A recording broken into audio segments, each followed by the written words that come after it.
Good afternoon, ladies and gentlemen. I'm Ruani Seva, Best Workplaces List Manager in Sri Lanka.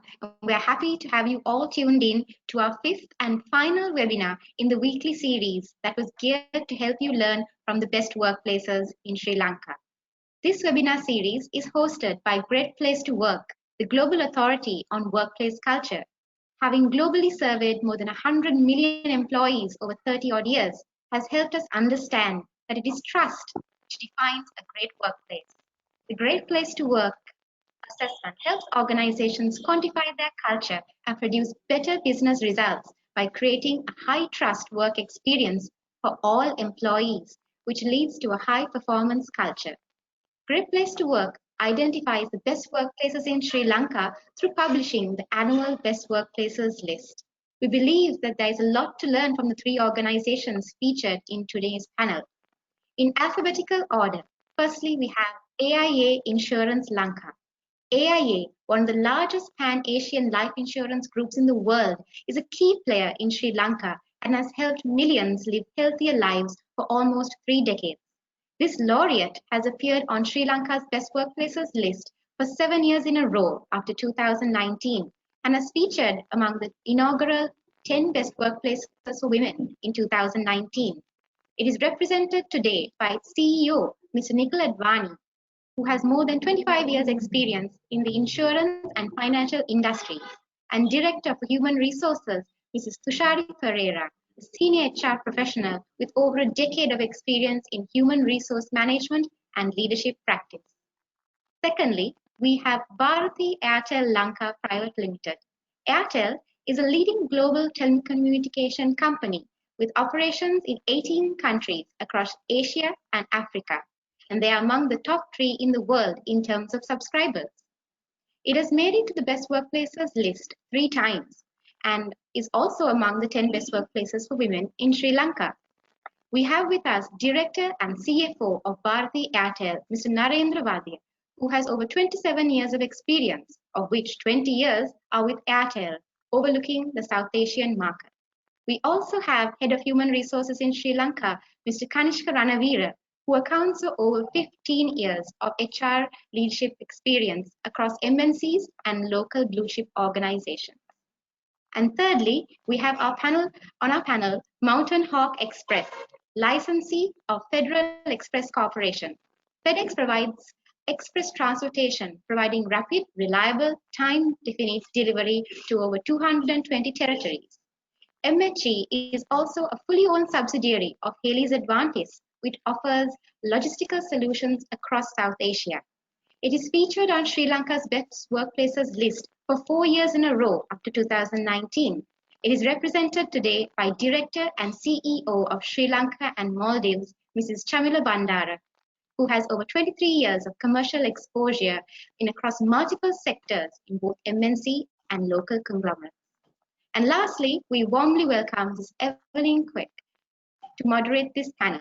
She heads Great Place to Work in Singapore. Evelyn brings with her a wealth of experience in the areas of human resources and organizational development. She has co-authored national research papers in Singapore and facilitated roundtable sessions and featured on local and regional media for her perspectives on workplace culture. Over to you, Evelyn. Thank you so much. And good evening, everybody. How are you doing? I'm saying hello to you from sunny Singapore. I looked up, where Singapore is and how far I am away from you in Sri Lanka. I realized that I'm just 2,650 kilometers away, and by air, I'm just slightly under 3 hours away from Sri Lanka. I was speaking with the panelists before today's session started, and I said that one of the places I want to go to visit when the entire world opens up is to hop on the flight and hop over to Sri Lanka to enjoy your beaches and to enjoy your good food. So thank you very much for having me here. I realize that I'm the only, I'm from Singapore, and I'm just thankful that I have this chance to come and speak with you and to really learn from the esteemed panelists on this panelist here. So before we start, I don't want to take up too much time for us to be able to ask questions and to learn from the panelists today. But I would like to first to set some ground rules, right? First, if we could all mute ourselves, and I believe we all are, while the panelists are speaking. I think that will be very helpful, and that will help to minimize disturbances. At any point in time, if any questions, I'd like you to know that you're free to ask them. Please type your questions into the chat box. They should see. If you like to name the questions, and if you want to direct the question to any specific organization or specific panelists, you may do so. Otherwise, it can be a general question that one of us could take the answer to respond. All right, so the team will be supporting me to look into these questions and to share them with us. Now, before I go on to ask the very first question, I want to just give us a sense of how this webinar will be organized. There are 3 broad segments. In the next hour we're going to have. The first segment really is to set aside about 20 minutes for us to ask the leaders here, what is making their organization so unique that every one of these 3 organizations, they are not just one-time list maker, but every one of them have been on the list either 7 times, 3 times, 4 times. For them to be on the list multiple times tells us they are doing something right. It is not by chance, not by fluke, but they are doing something right in their workplace for their people, for their community, for them to appear again and again on the best workplaces list. Because I know that the best workplace list that we run in Great Place to Work is a robust and rigorous list. So what is the wisdom that we can learn from them? That will be the first part of the webinar. In the second part, I think that is the topmost question we all have on our mind, is to understand from these leaders, how have they navigated their businesses in these very challenging times? Beyond the business strategies, on the people side of things, want to understand how have they very directly supported their people, how have they supported their community, and maybe some thoughts around how are they supporting their companies and their people in a post-COVID era, right? This is unprecedented times, and we are all learning this all together. So this will be the second part of the webinar. In the last part, I want to reserve some time, about 15 minutes, for you to ask questions, for you to get into the minds of these brilliant leaders and understand what have they done right. The burning questions that you might have, this is the best time for us to ask them. Okay, so this is what's going to happen over the next hour. The first segment, what makes them a best workplace? A second segment, how have they navigated a COVID-19 challenge? And lastly, time for Q&A. All right. Any point in time, any questions, please feel free to type them into the chat box, and we'll definitely take those questions. So my first part of the question really is this. As I said earlier on, each of you are a veteran on the great workplace journey. And I know that it is not easy. It doesn't just happen by chance. You have put in hard work. You have put in a lot of effort in order to shape the culture that you are today. I would love to hear from each of you, what makes your organization a great place to work, right? If I can, maybe I'll just want to pose the first question to Nick. Nick, if you could just share with us, from AIA perspective, you are in the telco industry. I spoke with a client yesterday in the financial industry, and they tell me it is difficult for those in the FI industry to be a best workplace. Could you share with us your wisdom? How have you done things differently that makes AIA a best workplace? Thank you, Evelyn. First of all, thanks for organizing this great seminar and great webinar. We look forward to welcoming you to Sri Lanka one of these days and hoping to meet you in person. Totally. You said it right. Actually, the great workplaces don't come overnight, and I'm sure my colleagues on the panel will agree with that. At AIA, we've won the Great Place to Work award for the 8 years continuously, and we're very proud of that. To me, actually, the work started a long time ago. I'm lucky to have become the CEO only last year and have inherited already a Great Place to Work organization. But the work started a long time ago, and so a lot of credit goes to the leaders of that time. I think the key things that make us different, that have always made us different, is a different view of life, a different culture that we have created in the organization. I think first and foremost, the leaders in this organization truly believe into the culture, they buy into the culture, and they act the culture out. Specifically, it's about creating an organization that's open. And by openness, I mean it's open to dialogue. It's not, steeped in hierarchies. We keep a very relaxed, very friendly atmosphere here. And people, I'll give you a small example. I mean, a lot of organizations in Sri Lanka, I see, interact with their bosses by calling them boss, or they call them sir or madam. I think everybody from the tea lady upwards calls me Nick, and I think that flows through the rest of the organization. So I think creating that openness, that friendliness, that willingness to engage at all levels across the organization is something that's unique, and I've seen that very much play out itself.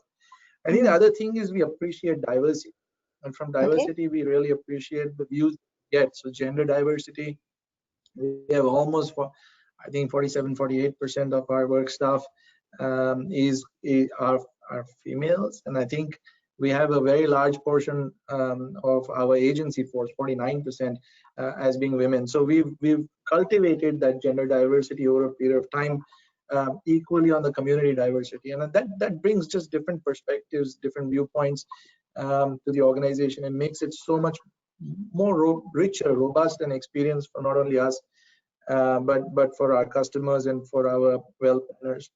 I think the other two things that have driven it is a performance-based culture. So we are directed by AI Group. We have a very strong view of how the organization should be managed, how performance should be rewarded, and so we've created a performance-based culture. We've created meritocracy, but it's not what I would say an autocracy, because in the Sri Lankan context, even as any organization, we want it to be a good balance between performance and yet a great place to work where you enjoy coming to work and interacting with people rather than finding it tedious. So we've been able to balance all of those things. I think from a very high level, those are specifics. There's a number of great HR policies that maybe Tush can shed some light on. Tush? Thank you, Nick. If I could maybe just, I'm going to ask Tush a hard question, okay? Tush, you're the director of HR, and I hear Nick talk about the culture of openness. You have a culture of diversity and a culture that's performance-based. Tush, please share with us your HR practices and policies. But I put myself from a perspective of an audience, right?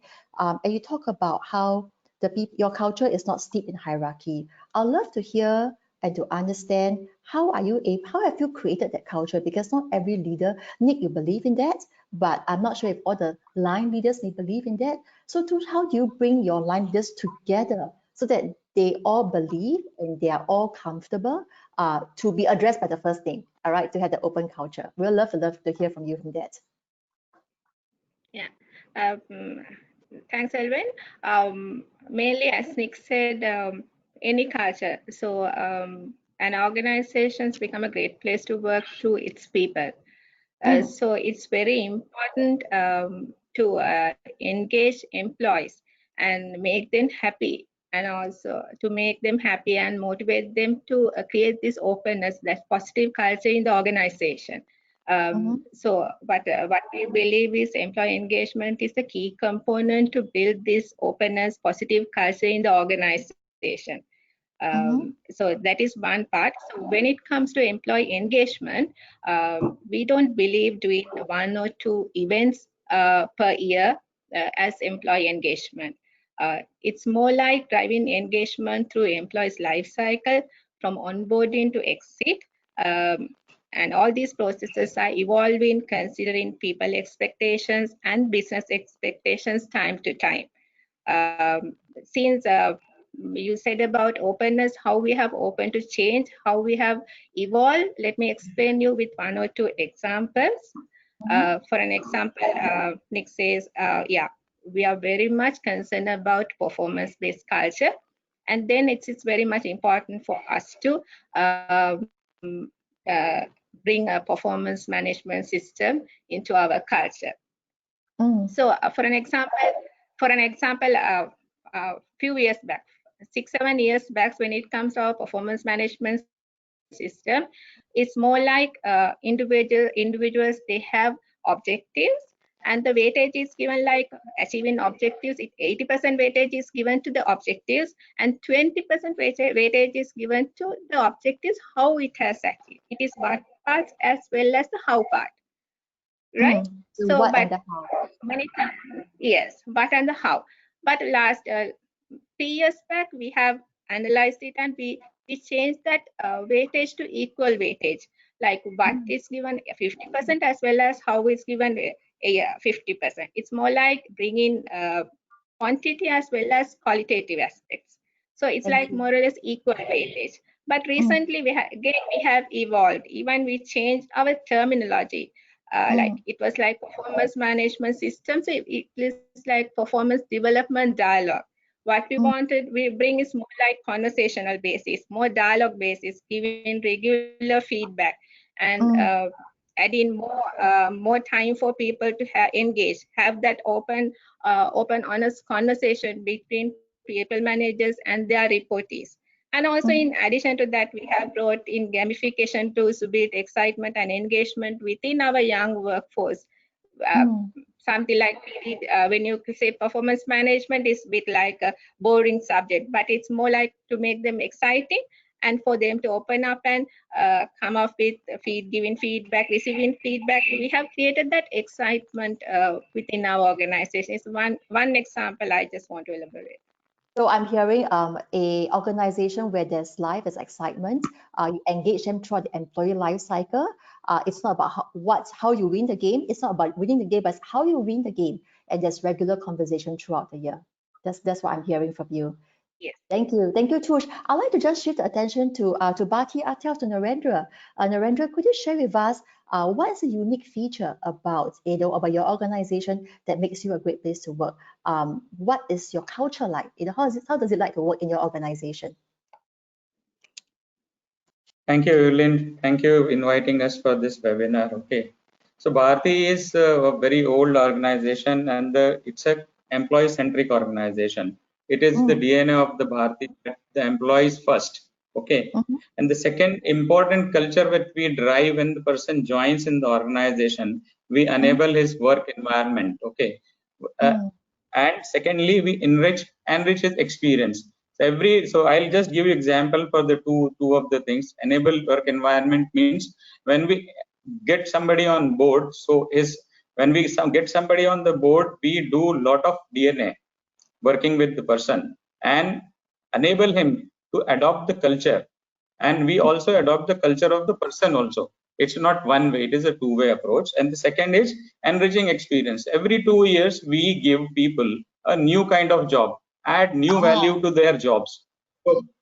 So apart from this, I think we have more there are a few more best practices which Kanishka will highlight. Kanishka, you can. Hi, Kanishka. You're on mute, Kanishka, so we can't hear you. Am I audible now? Yes, we can. That's great. Great. Good afternoon, everyone.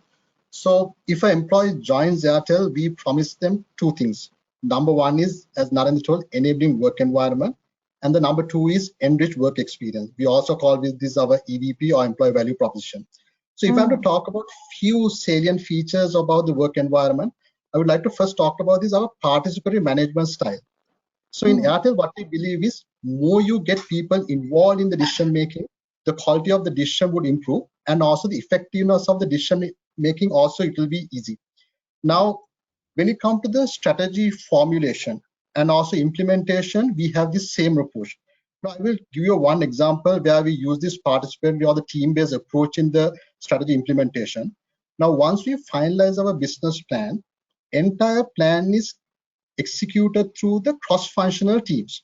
So currently there are 18 cross-functional teams which drive the entire strategy of the organization. Now let's say driving engagement of the organization, right? Now generally in most of the organization, this is the sole responsibility of the HR department. So what we have done is we have created the cross-department team where they are responsible for driving the engagement across the organization. So it's not only the HR department responsibility. So through that, what had happened was we have eradicated this departmental silo mentality, and also it has speed up the decision making, right? And also we feel that there are more ownership of people making, right? So I think there's one thing I would like to share, and also I would like to talk about a little about the culture. It's extremely open and also very flexible organization. Now I have worked for many organizations, but I would say Airtel one of the most flexible organizations that I ever worked for. So when it comes to open office, open culture, yes, we work on open office. Even like the CEO, sit in the normal way. There's no cubicles. when it comes to flexibility, whether it's working hours, the dress code. So in Airtel, what matters is not about the how you deliver or where you sit. It's about the whether you deliver it or not. Now in this COVID situation, we are talking about this new normal, right?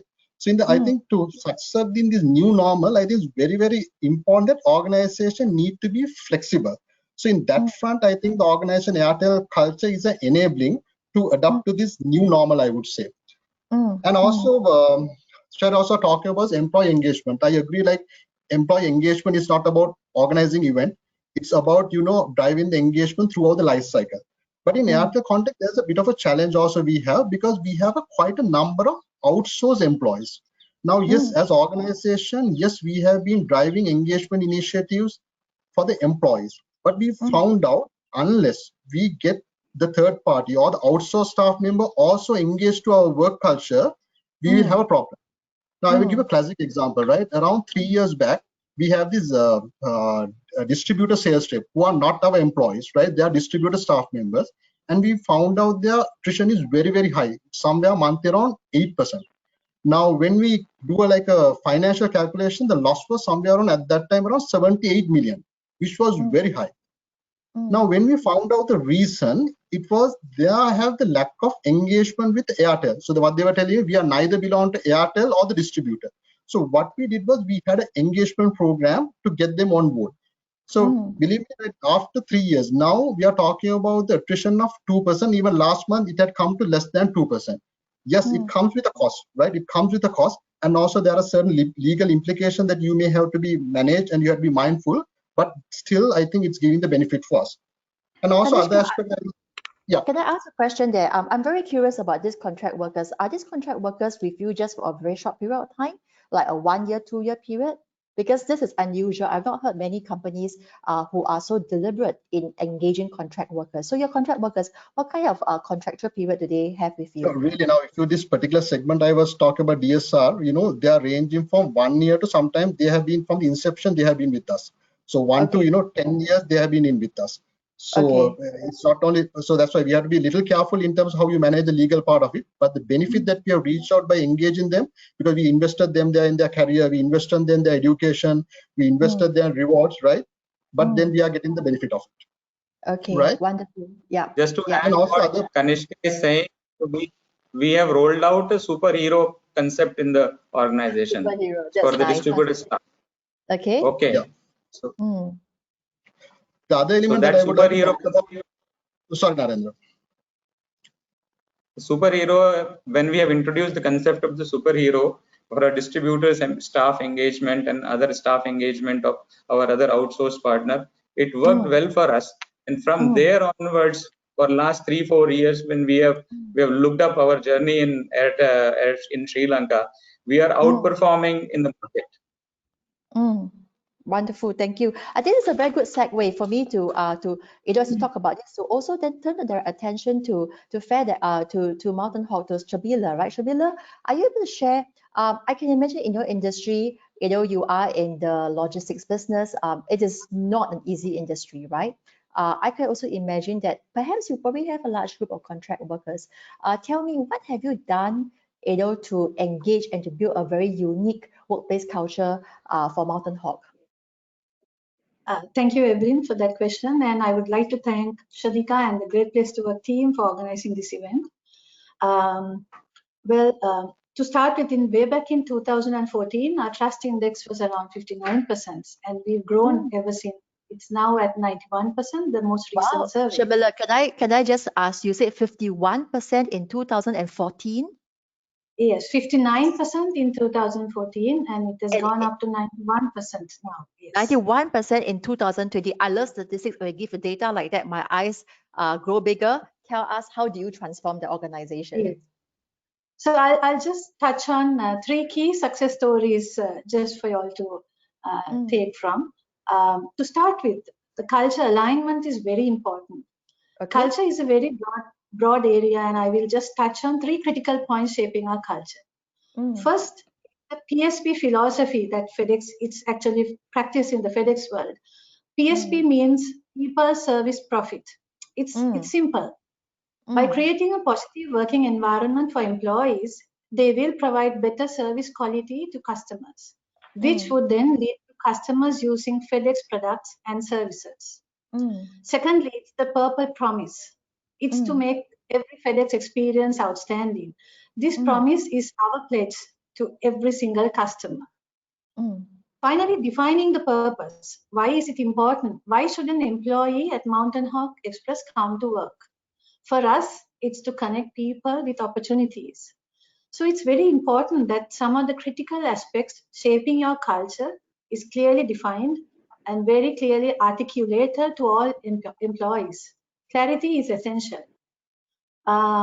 The second aspect of our success story is defining what it is to be a leader at Mountain Hawk Express. We have defined 10 attributes each leader must follow at Mountain Hawk. Biannually, each leader's effectiveness, including myself, is tested through a survey across all employees, and the results are shared openly at all levels. FedEx CEO and founder, Mr. Frederick W. Smith says, leaders get out in front and stay there by raising the standards by which they judge themselves and by which they are willing to be judged. Our leadership team walked the talk, practiced what they preached, and was willing to be judged. Third critical point I would like to discuss is setting KPIs. I think Nikhil and even Narendra touched upon it. Setting KPIs across the company at each individual employee level, measuring them. Recognize and reward performance. This eliminates bias and judgment. This gives fair play for anyone to perform and to be recognized in the company. We believe that what's important gets measured, what's measured gets done, and what gets done improves, what improves gets better over time. So just to recap on the three critical points of our success story, first it's the culture alignment, then defining your purpose, and also defining what it is to be a leader, and setting KPIs and measuring them. After we were ranked, I think first time we were ranked as a great place to work was in year 2015. That was my first year at Mountain Hawk Express. It was a challenge to be consistent with this ranking over the last 4 years. Last year was actually the 5th year. And what motivated us was not the ranking, but to create a trust-based culture where we can make a meaningful difference in our employees' work life. This feeling has truly been fulfilling. And over the years, along with our trust score, we've seen the growth in performance, financial performance as well. So that's a bit of our success story, yes.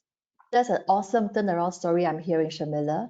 And if you were to listen, the common thread I'm hearing across the three organizations, you may have used different words, but this idea of very open leadership style, this idea of bringing the employees in to participate in decision making, letting them know the purpose of what you're doing, is a common thread that I'm hearing from whether it's the AIA, whether it's Bharti, Airtel, or is it Mountain Hawk. Right? We are all leaders that believe that it is no longer about hierarchy and top down, but that our people must be on the journey together with us to build a strong workplace culture and to win in the marketplace, to win in a respective industry. And with that, that's a good segue for us to think about the world we are in today, right? Depending on which part of the world you are in, I know that in the case of Sri Lanka, the very first COVID case that you saw in Sri Lanka was at the end of January. That's probably about a week after Singapore. In Singapore, the very first case was imported into our shores on the 23rd of January. So depending on which part of the world and which part of the world the audience are from, we are all about 4 to 6 months, in this whole COVID era. And it has been a challenging time for everybody. I remember in Singapore when we went into, in Singapore we call it the lockdown or the circuit breaker. We were working day and night just to ensure that our business can go on, just to ensure we can support our clients. I would love to hear from you, and what's great is they're all from different industries. As leaders, could you share with us how have you navigated from the business perspective the challenges? How have you steered the business through the crisis? and as well to spend some time, allocate some time from a people and culture side of things. How have you shown up to support your people? I'm just going to leave this open to anyone who wants to start. We have about 6 minutes per organization. So share with us how, from the business side of things, how have you navigated the challenges? And from the people side of things, how have you supported your people and your community? Evelyn, if I may go first, is that okay with the rest of the panelists? Yeah, it's okay. It's okay. Well, Will be in order. thank you. Thanks. You know, for us, it was a huge hit. Of course, you know, the first things first, I must acknowledge, and you know, I must acknowledge our staff, our employees. Actually, this is our second crisis, if you like, because we had the April Easter bombing last year, and then again the COVID one this year. So, of course, this pandemic is far more reaching in terms of its impact to the economy. But the way we came together, the way we reacted as a team, just it was almost second nature, instantaneous.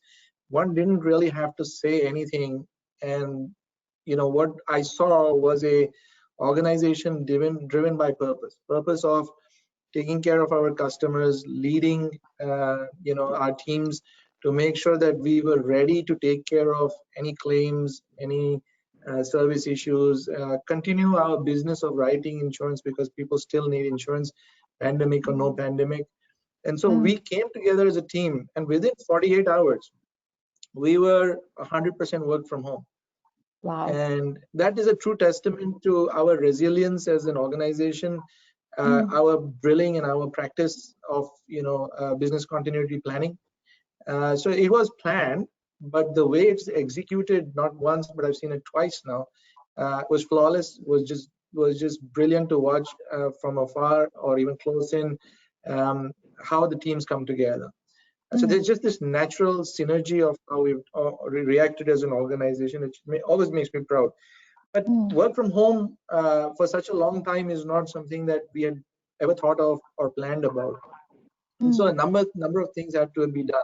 There were all the technical things, there were all the usual challenges of internet speed not being fast enough, etc., etc. But those were resolved at like express speed. We had daily meetings, we had, you know, actually twice a day business continuity planning meetings, and we got through all of those initial challenges within the first 4 to 5 days. And again, we just continued as though it was normal for us to work from home, to you know, take more than 15 or 20,000 calls remotely, to, you know, issue more than 3,000 or 4,000 policies, to pay claims just as though we were, you know, at the standard turnaround times. And so it was just, it is still, I think, to me, one of the best cases of teamwork that I've ever seen in my life. And so I'm really proud about that. But I think with this, because we are a purpose-driven organization, now we're starting to think, okay, we have so many stakeholders, and we reacted very well to each one of those stakeholders. So for each stakeholder, we sat down and looked at what should we do for our stakeholders. So customers, they are our biggest stakeholder, the reason for our existence. And for them, we decided and we understood that they have anxiety. Their anxiety is coming from, am I well planned? Am I protected? Is my insurance going to cover me? So the first thing we did is assure them that your insurance is going to cover this COVID crisis. Don't worry about it. In fact, we'll make it one better. We'll give you 500,000 rupees more of free life insurance covered to every single customer. That's awesome. And we'll do better even. We'll go ahead. We went ahead and we really thought about it from a customer point of view. And customers don't want to go out of the house and expose their family, or, you know, when they're worried about this risk. So we gave them all free telemedicine access, free, 100% to all our customers for a period of 2 months. And basically, from the comfort of their home, their bed, their, you know, couch, they could take care of their children's medical needs, their own medical needs for the whole family, free telemedicine. So those kind of things we reacted very well. By the way, these are all industry first, and we're so proud when our competitors come and copy us and do these things. We feel really happy because you know, there's no better form of flattery than copying. So we saw a number of our competitors do. I hope that they're listening on the call as well today. But the second stakeholder for us, and a really important stakeholder, is our distribution and our agents. And they have families. They've got to put people on, food on the table for their families. So we made sure we went ahead and gave them advance commissions. We converted some of the incentives into cash. We put in more incentive plans so that if they sold something, they would get a lot more commission than they usually would. So we did a lot of those things to get them comfortable and keep them very well within our family fold, which I think was, again, a number of industry firsts. And the last thing is community. Now, community is really important to us. We are a responsible corporate citizen. We understand that being part of the community means sharing some of the responsibility and burden during these times.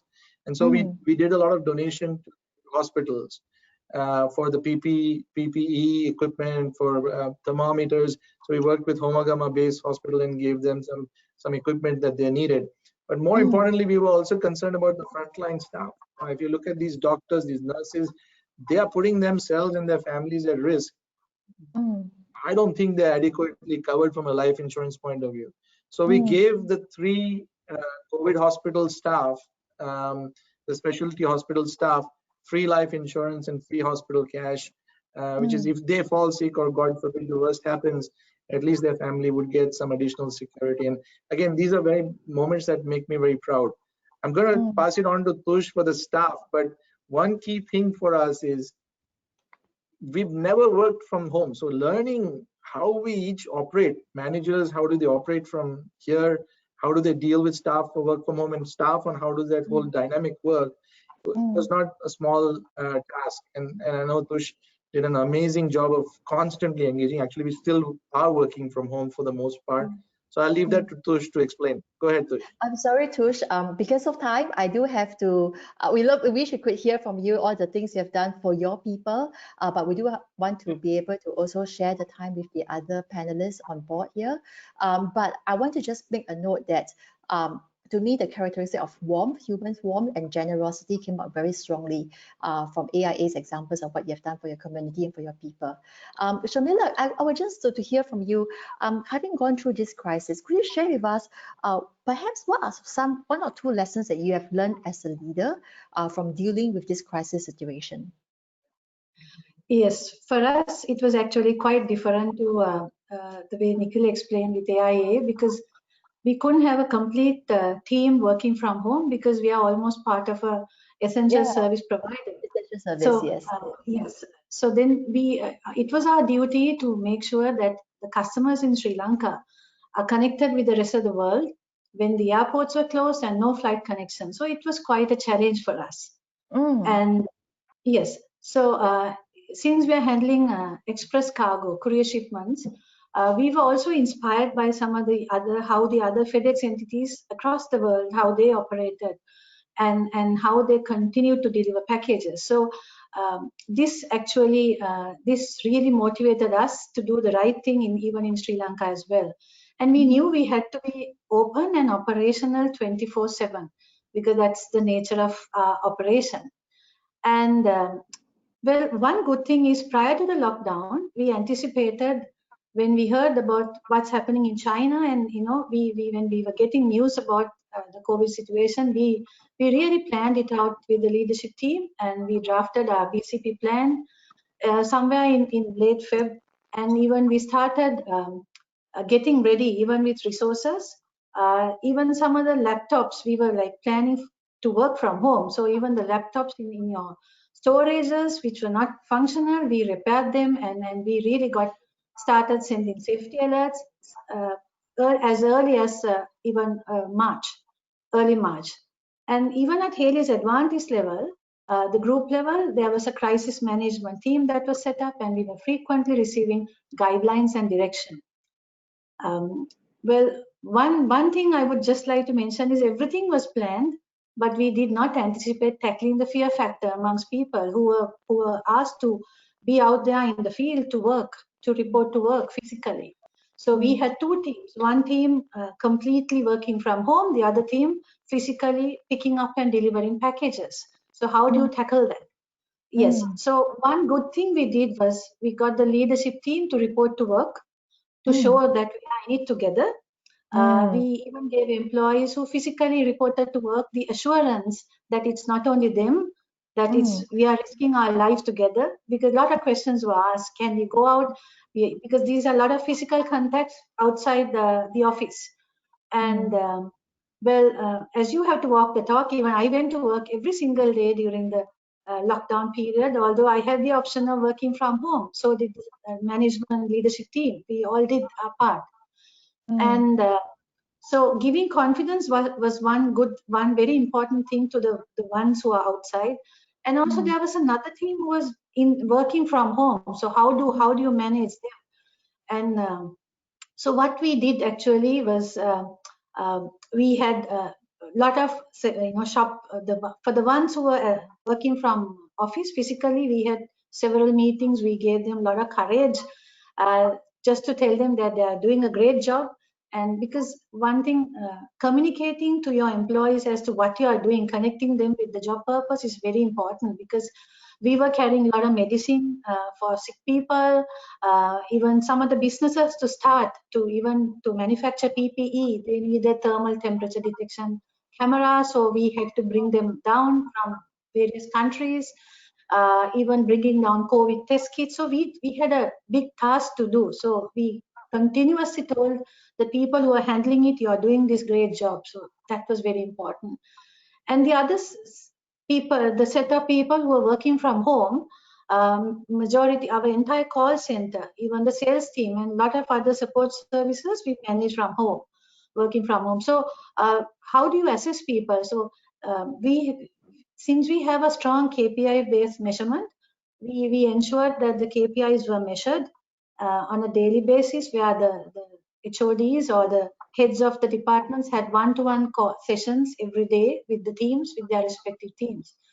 And certain KPIs had to be changed, because, for example, if a salesman's KPI was to visit 5 customers a day, we changed it to 20 calls per day, for example, because that needed to be changed, and then you needed to review.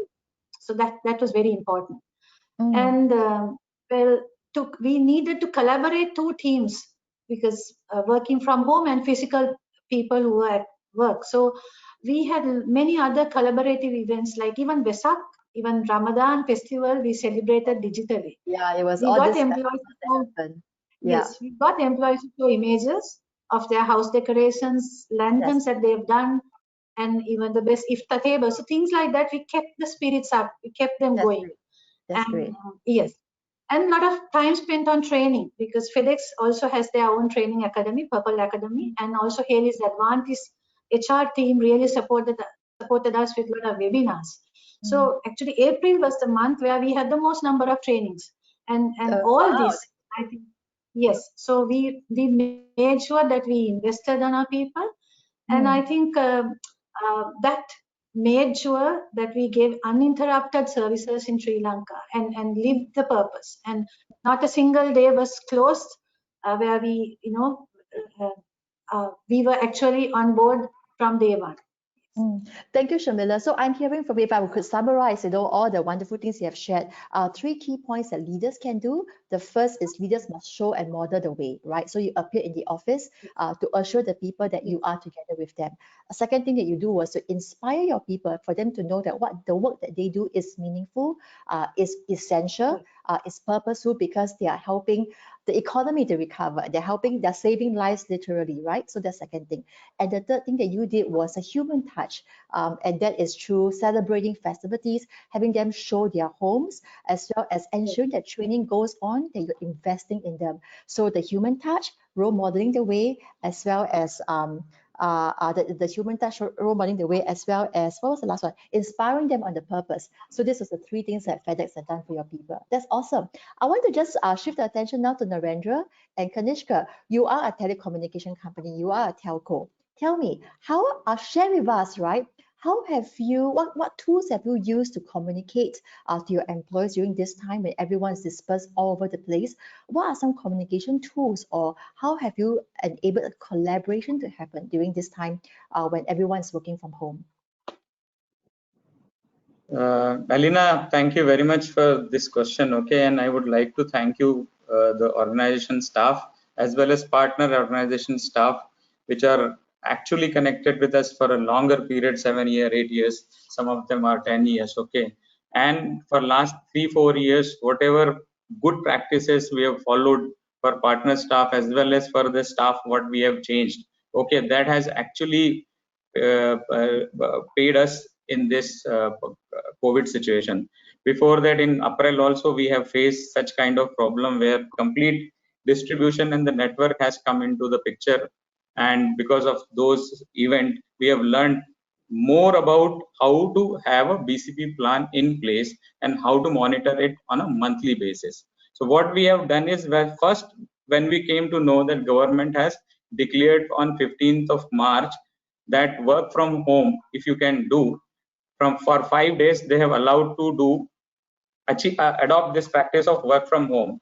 That point of time, what we have done is we have reviewed our BCP plan and we have actually done detailed working along with our EC team and the staff members, saying if this lockdown is going to go for 45 days or 60 days. So what we have done is, first thing is the connectivity. So connectivity is very important. If the network connectivity is there, then our customers are connected. Once our customers are connected, our distributors will be making money. If distributors are making money, we are making money. Very simple. So in this situation, what we have done, we have first focused connectivity of network. So what we have done is, our partner staff, we have engaged with them. We have rolled out the BCP plan for them. And we have clearly said, without PPP, nobody is going to get into the ground. Okay, point number one. Point number two, there will be A and B team will be there. There will not be, all the guys will not be going on ground. And three, what we have done is unnecessary going out. Since you have a pass, you should not be moving out because of you have a pass. Okay. So what we have done in MSCs and BSc, we have done very skeleton staff with the roster based. Okay. With that, what we have done is we have aligned our partners, distributors, and we have actually done a stocking with the distributor for 30 days stock, whereby whenever the curfew get lifted for very few little time, they will be able to supply to the retailer and retailer will be supplied to the customer. So what we have done from the point of view of distribution, before curfew, we have taken step, and at the time of curfew, when curfew get relaxed, we have taken a lot of steps to reach to the customer. The second important part, what we have done is, we have done our call center completely virtual. So there will not be any agent coming to office to take a call. The call center has shifted to their homes, and we have tried to shift the traffic to the chats and apps. And third and most important thing, what we have done is, we have connected with the customers and we have rolled out on the WhatsApp plus YouTube and Facebook, the AV, how to do online recharges. And that has played a very important role. And what we have tried to do in this scenario is to start teaching people, educating that how to do the online services, how to make sure that we are able to use online services without going anywhere. So, and we have shifted complete traffic to the chat and app, so that there will not be any much of the pressure coming on the teams to handle the thing. Most importantly, in this COVID situation, what we have done is, we have done a COVID response team. Okay, so each and every decision or each and every aspect of the company is being taken into that that meeting, and that EC meeting used to decide what we are going to do. Apart from this, Kanishka can add from the employee's point of view what he has done.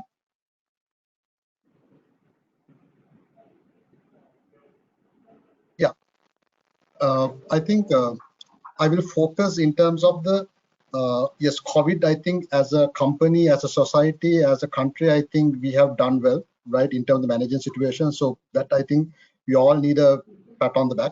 But I think now if you ask me, our focus has gone to post-COVID situation, right, in terms of how you bounce back, right? So already we have developed a kind of a bounce back plan, how we are going to face this situation. There actually we have looked at 4 aspects of it. Now, one thing is preparation through awareness. Now, when people come back to office, it won't be the same office in terms of the people behavior, how you should work, right? So what we have done is, we have done a kind of a office-based etiquette plan. People who are coming to office and people who are in the office, who are in the field, this is the kind of behavior expectation. So we have done like a training for all the people. Then the other important aspect about is, still the employee health and safety would be very, very important, right? So when you come to employee health safety, yes, basic hygiene factors we need to maintain. And also it's very, very important that mental well-being part of it, right? So what we have done is actually we have got expert advice here. We have got a session with NMRA where they came and told our staff in terms of how you manage this situation, mental part. So they were not only talking about the employees, they were talking about how you manage your parents, how you manage your kids, right? Which is something I would say the blind spot even for us until it was shown to us. So that's something that we are working upon. And also I think now if you ask me one, I would say silver line in this whole episode is about this digital ways of working, right? Even the COVID eradicated, I think now there's opportunity in terms to improve the digital ways of working. So even as a HR organization, now we are looking at, there are so many things that we can digitalize, even things come to 100% normal, even when it comes to interviews, when it comes to onboarding, even the engagement initiatives, right? We can have it digitally. So I think that is something that we are investing upon, how we are looking at each and every process of the organization, how we can digitalize it. And finally, yes, it's about the workforce morale, right? We have to look at, okay, realign the plan, right? The plan that we had for the earlier, we may not going to work out. So we need to align again and do that. So if you ask me right now, it is the focus in terms of the bouncing back from this COVID situation. Thank you, Kanishka.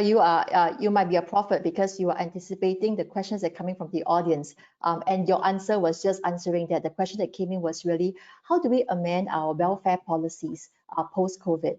And you have very succinctly talked about the focus right now for us as leaders really is post-COVID. And you talk about preparation through awareness, the basic hygiene factors, and a clear focus. It's not just about physical well-being. Very importantly, it's about mental and emotional well-being. We talk about looking beyond the needs of the individual employee, but also helping them to manage the anxieties around their family members, right? And as well as the fact is that it's opened up a whole new world of working, that we don't need to just be in the office to work. If you are able to, like what Nick said earlier, in a couple of days, all work from home in a remote manner, and that worked for us for the last 1 to 2 months. Surely going forward, digital ways of working, virtual ways of working can be a mainstay that we see in how we work going forward. There was another question that came in from the audience that I want to open to all the panel today. And the question was, maybe from a business perspective, what are some ways in which we see our business changing permanently as a result of COVID? So, how do you see the business and the world will change as a result of COVID, as a result of the whole lockdown?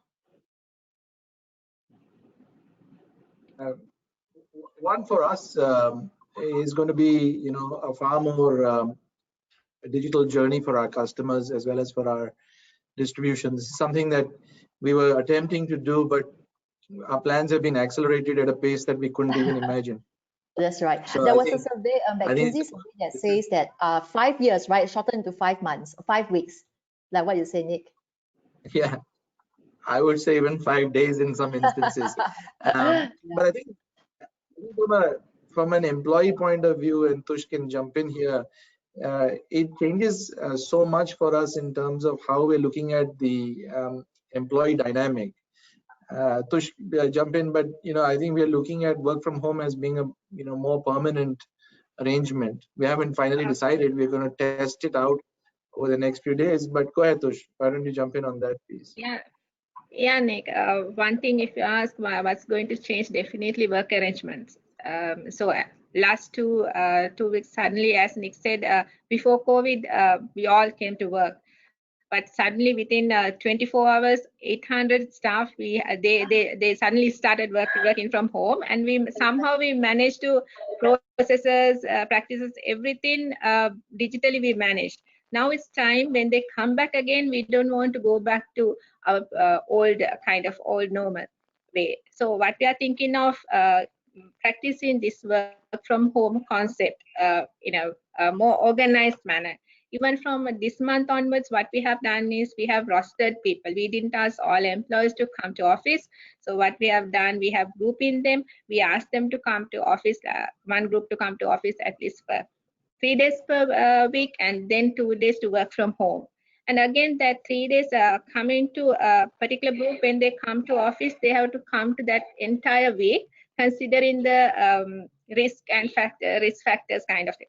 And if we face kind of unfortunate situation, kind of then only those people, those employees, they can isolate and they can go through that safety precautions, while other people can come to office and work. So those are the things that we are considering and we are practicing next 2 to 3 months, and see how definitely I think we can generate positive results.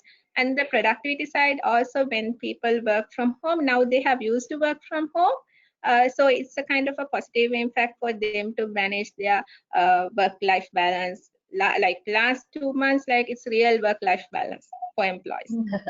I'm not sure about work-life balance when you work from home. I, for one, I'm sure for many of us, I think we've all worked even longer hours, during this entire COVID period. Are there any more? If there are any more questions from the audience, please feel free to use the chat. We just have the last couple of minutes for us to pose questions to the audience. But maybe hearing from any other the panelists around what you see has permanently changed for your industry, perhaps as a result of COVID, while we wait for the last 1 or 2 more questions to come in. Yes, definitely. For us, it is going to be changed completely. Okay. I don't know about you, how you're aware about Sri Lankan perspective of the imports and all. Okay. Once it is open, then only we can increase our capacities and all. Okay. So we are with this COVID situation, we have done all capacity expansion, and we have tried to give the speech whatever is required by the customers. But definitely, from the futuristic point of view, we have started looking at what is the requirement of the customer and how the customer is going to react in future. Take example, I will just give example. The data consumption in one house has increased 5 times, maybe 10 times. Okay, because office has shifted to home, schools have shifted to home, training classes shifted to home, cooking classes shifted to home. So everything is getting shifted to home. So we need to plan our business into a different direction in future. Okay. Now what we have seen is almost all the meetings are happening either on Zoom, Teams, or whatnot software people are using, and it's a high consuming data software. So okay, people want to have a touch based business. Still they want to have a touch. They don't want only to listen the voice. They want to see the pictures, and that to moving pictures of the person to do the business. So this is going to change completely. And the second point is, now with this changing business scenario, organization also need to change their requirements. Okay. So from futuristic point of view, what we are looking at, I'm discussing with Kanishka also, and in corporate also we are discussing how we need to plan our future journey of employee, so that we can give them safe life as well as safe work environment. I have a question that was asked of AIA, but I'm sure it's a question that any of us could answer. And that is that as we get our people to all work from home, the reality is not all our employees are tech savvy or they're able to manage equipment. If you could share in just 1 minute, tell us, how are you able to manage either employees who are not tech savvy and therefore not able to work from home?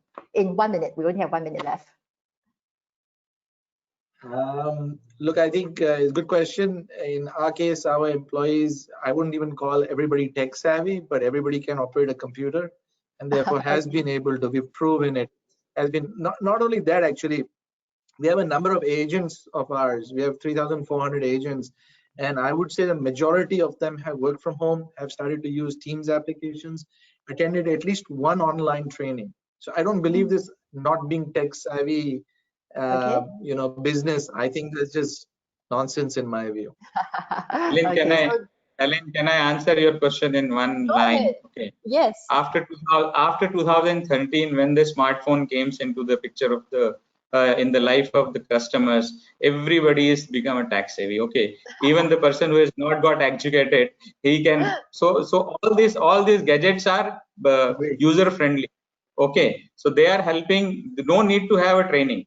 I have not seen any of the Apple product. Okay, they send people to install and give a training how to open it, how to close it, kind of thing. So it has, after 2013, the journey of the digital journey has completely changed. Okay, specifically in Asian country, it has changed more. I have visited in my life in India, rural part of the country, where people can't read it, but they operate the phone, and that too smartphone they operate very well.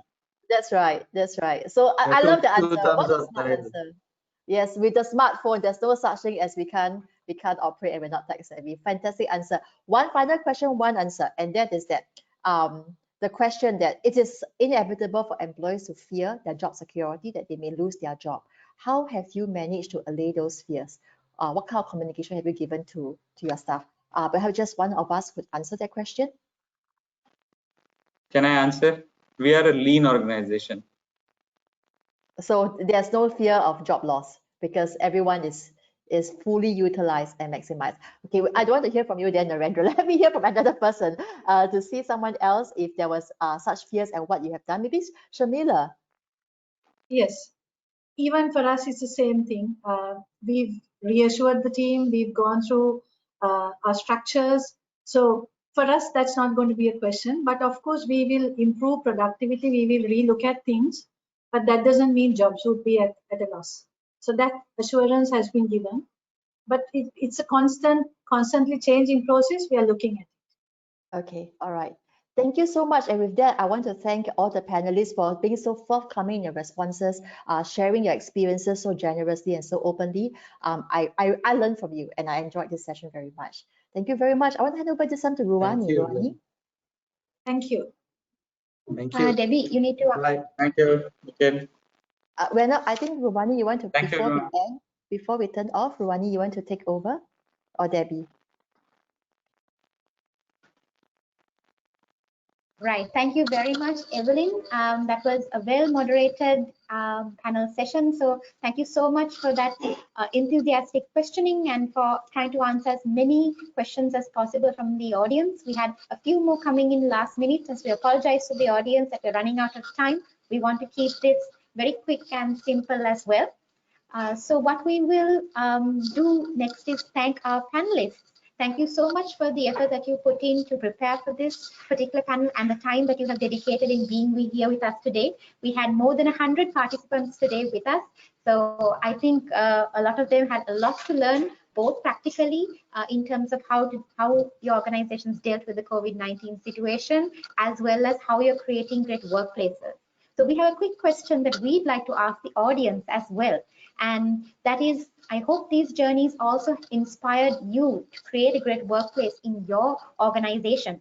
And we actually have some of the different types of things that we have on screen now in a poll that you can look at. So what is it that you want to know more about? Here we are telling you about what organizations are doing, how they're responding to the COVID-19 situation. We have our Great Place to Work Fundamentals workshop coming up at the end of the month, July 30th. And that is coming on because Great Place to Work is actually making a change to what we call Great Place to Work for All this year in Sri Lanka. And in order to make sure that we give you that information about what are the changes that are happening in the Great Place to Work world, we're hosting this webinar at the end of the month. So if you would like to also have other webinars around different areas that we can support you in, like developing your managers, how to craft more effective practices, or how to even tie in business metrics with your employees, then definitely we can support you, and we'd like to hear from the majority as well. So we have one more poll coming up. And that is on what you feel about creating your own great workplace as well. So Great Place to Work, yes, we have our national best workplaces list on which these organizations are featured. We also, as we mentioned, have AIA and Airtel on our best workplaces for women. And that list is again opening up for 2020 as well this year. So if you are interested, you can definitely participate. We're introducing best workplaces for millennials as well. And we also have best workplaces in Asia, which FedEx and Mountain Hawk was recognized in. So definitely a lot of opportunities for recognition for organizations who are creating a great workplace culture. So you can get in touch with us to learn more about the upcoming workshop as well as these upcoming lists. You would have noticed that in the chat box or in the announcements, we have a link for you to answer your experience during this COVID-19 pandemic situation. How have your organizations reacted, and what is it that you would like to give your opinion about when it comes to this response? And lastly, of course, we have with us on our team. You can see on the screen the best workplaces of women, best workplaces of millennials, and the COVID-19 survey as well. So let us know in your feedback. We have feedback that about Great Place to Work, the panel itself. Do check in with us before you leave by telling us how you enjoyed the workplace. And we have a very interesting new initiative coming up this year. We actually run it every year, and it is We Love Our Workplace video contest.